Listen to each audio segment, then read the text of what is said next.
you ladies pop your pussy like this. Shake your body, don't stop, don't miss. All you ladies pop your pussy like this. Shake your body, don't stop, don't miss. Just do it, do it, do it, do it, do it now. Lick it good, suck this pussy just like you should.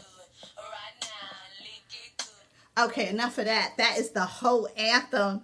And the reason why I played that is that it was an amazing twist in this very first episode of season 4 of Insecure. And Blackest recap ever is back. I'm feeling myself. That is what we should definitely say Issa is doing right now. And it's in a very good way. Underneath this quarantine, this has been a very stressful time for people, whether you have kids, you don't have kids, whether you're employed. Of course, it's really been rough for the unemployed individuals, but I did not know that Insecure was the medicine that I definitely needed. And thank you so much, Issa Rae, for this is the most timely episode ever. So let's get straight to it. First, you know I always like to talk about the meta of a show. Can I just say that in watching so many television shows that are based out in California, first of all, I am over accessorized to the T.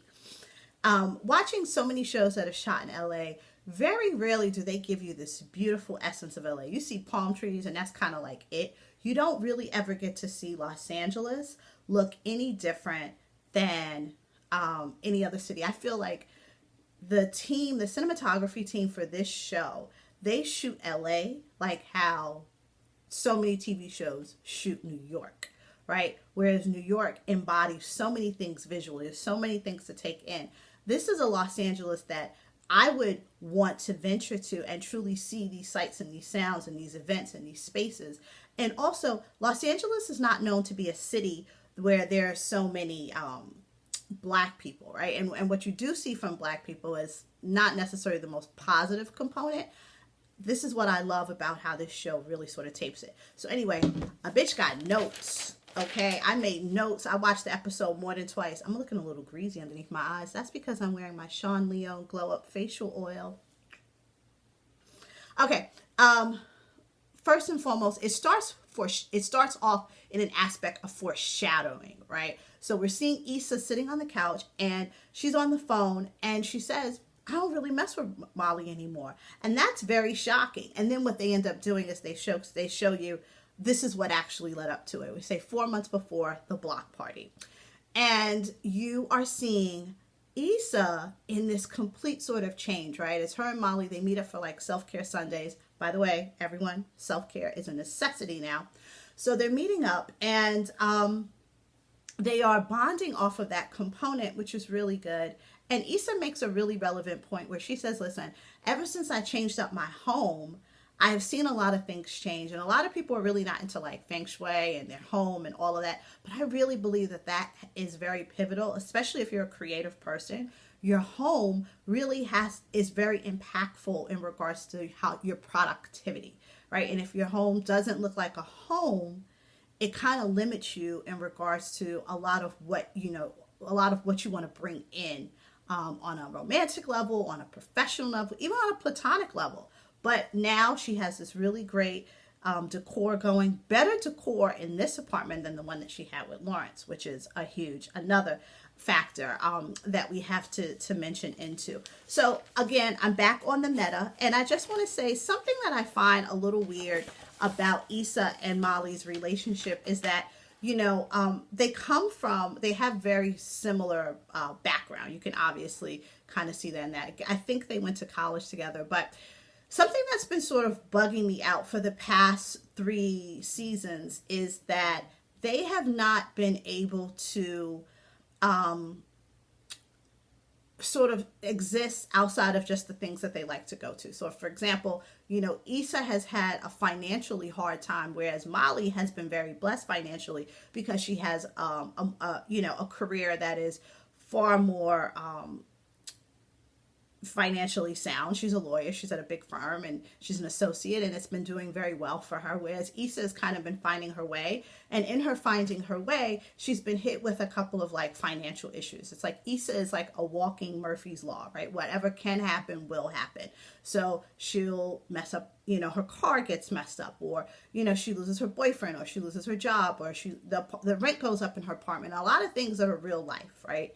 And I don't know how to perceive it, whereas like her and Molly have still kept that closeness. I don't know, it's really weird. Like when her car was messed up, it was like $5,000. I don't know, it's just been a really, really weird thing for me to kind of sort of understand in their relationship, and that they've maintained this closeness, that they haven't kind of sort of gone their separate ways, but still may meet up, for friends events. But, the factor that Issa still constitutes Molly to be a confidant and vice versa. But at the same time, I feel as though they still have a very much a space for one another. Whereas like Molly, Issa's broke and you're asking her, does she want to go to Morocco? Like, it's kind of weird, but anyway. So Issa is really showing growth. And let me tell you another reason why she's showing growth. She's dressing hella better. And I think that whereas Molly has always been really fashionable, right? Tiffany's been very fashionable. We're going to get to Amanda. You play the shit out of Tiffany. Congratulations, girl. This part is so you. Everybody up there are great actors. Natasha, you play Kelly. You do a phenomenal job. Your comedic timing is aspirational. But Amanda, you really do your damn thing in this. But I want to get back. So Condola, who is dating Lawrence and who Issa met last year, and they're starting this great platonic friendship, this really great, and I think that that's really inspiring to see, but it's a little tricky, and I tell you why it's tricky.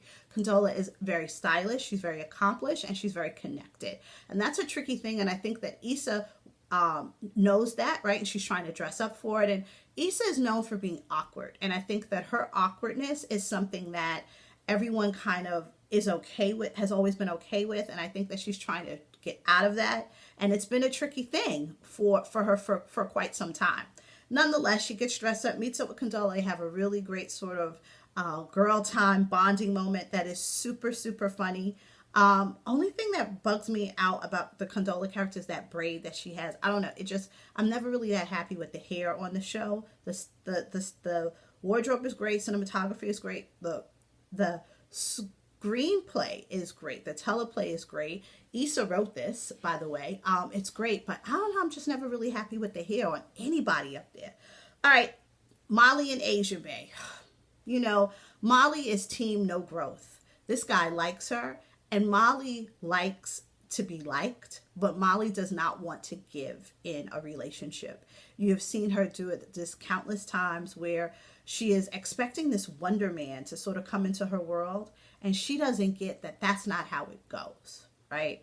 And she will sabotage things just the sake of sabotaging shit, just so that I think that she thinks that sabotaging things are the more interesting component of a relationship rather than enjoying someone who enjoys you and vice versa. Therapy ain't just shit for Molly, and that's a scary damn thing. Now let's move to one of 1,000 sex scenes that we'll probably see this season. It's Issa getting it on with her curvy dude, her little full figure dude, TSA bae. Loving that they are showing that not everybody has to be a certain body type. And I like that. And I like that they show that a big dude can put it down. All right. He's also kind of thoughtful, but it also has me thinking things, because I always say that people in TSA, they love stealing shit and regifting it. And boom, my theory has come to fruition. All right. So now Issa and Molly are in opening ceremonies. This is how influential Condola is on Issa, that she's shopping in opening ceremony. Bitch, you could have taken your ass to Aunt Taylor and still looks cute, but whatever. She's also doing something that a lot of people are doing now, stunting hard, where they hold on to I have not done this since high school, where I buy something, wear it, keep the tags on, and return it. Like, tacky, but whatever. So now Issa is meeting up with Condola at her office, where you see, again, she's very connected. She knows Tiffany, so it's just like a bougie bitch bamboozle. Tiffany comes in, and guess what? We find out that Issa finds out that Condola is kicking it with Lawrence, and it's a very awkward thing. And again, Issa plays awkward so well, and a little passive aggressive dib that she did. And Condola makes a good point that, LA is such a it's so small, and I guess it probably is even more small with like professional Black people. And one thing that we've seen in this show is that Lawrence has had a really great amount of women in his repertoire, and it's showing you that men post breakup have more offerings than women. And then let's even narrow it down more, that Issa has had slimmer pickings than Lawrence has. But unfortunately, that's the situation it has. Shout out to the show within the show, which is Finding LaToya. You saw Candy Burris, you saw Portia Williams, you saw Ray J, Terry Vaughn. So funny, and I love every time they do those shows within the shows. But I got to keep this underneath 15 minutes for YouTube. When Condola mentions to Lawrence that, hey, I've been working with your ex, what I like is that Lawrence doesn't say anything bad about Issa. And that shows you that he has been what Issa meant to him, and he can't be shitty on her. And I really, really like that aspect. So now, fast forward, we're at the mixer. Issa's brother comes through, her neighbors come through. And then this is another thing to show you how it's a funny thing where people want to produce events. And you see this all the time where people really want to produce events, and then they start realizing all of the minutia that goes into it. And that you may think that you're really cool because you pulled off like one cool event, but now you're starting to realize that you need to have the big dogs in it. You need to walk a room. You need to know how to work a room. You need to know how to not talk over yourself. And when Paula J. Parker comes into the scene, shout out again. I love that Issa brings back these Black actors and puts them into work. We haven't seen that since Everybody Hates Chris. So they bring her into the scene, and you see them kind of sort of tripping over one another, but it's a lot of awkwardness because they're of the aspect that they have this man in common. Nonetheless, Issa is trying to sort of be everything to everyone, and once she stops doing that and she showcases her true authentic self, that is when the people start rolling in. At that same time, and that's again, it shows this paradox between her growth, but then Molly goes and screws everything up, where she picks old Asian Bay up, drives him there, gets upset that he's seeing other people. If you haven't made it exclusive, honey child, what you wilding for, right? Gets there, gives him the cold shoulder, acts funny towards him, lets him go home by himself. You're watching the fall of Molly in front of our eyes, and I think that the Molly character is really going to fall apart in front of us.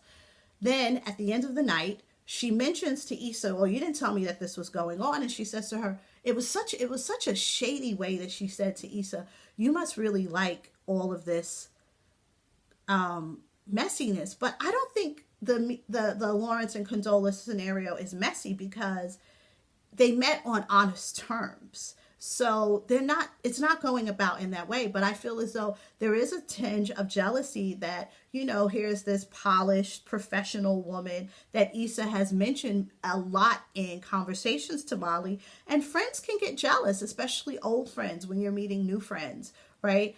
They can get very jealous. I think it's a natural thing, and they can kind of sort of want to sabotage it or set it up or become an enemy to that other friend rather than everyone embracing one another or knowing that this is my friend's friend, right? I think it unfortunately sort of happens very often. And then Molly sort of hits Issa with a verbal two-piece. And it throws Issa off because she's flying on this cloud because she's been able to get all these sponsors and these supporters, and it went really well where she didn't think it was going to go well. And sadly, Molly sort of comes in and kind of shits all on her thing. And I think that is, again, some foreshadowing of what's going to be happening in the rest of the season. And then Molly goes and takes Issa's advice because Issa is saying to her, hey girl, I don't think it's that bad. You should still give him a shot, Anyway, really, really love this episode. I feel like this was just what I needed. It's been so much great bodies of work being made by Black people that is getting us through the quarantine. So I look forward to recapping all 10 episodes this season with you. Blackest recap ever. Listen, everybody, stay your ass home, stay healthy, stay safe. See you next Sunday.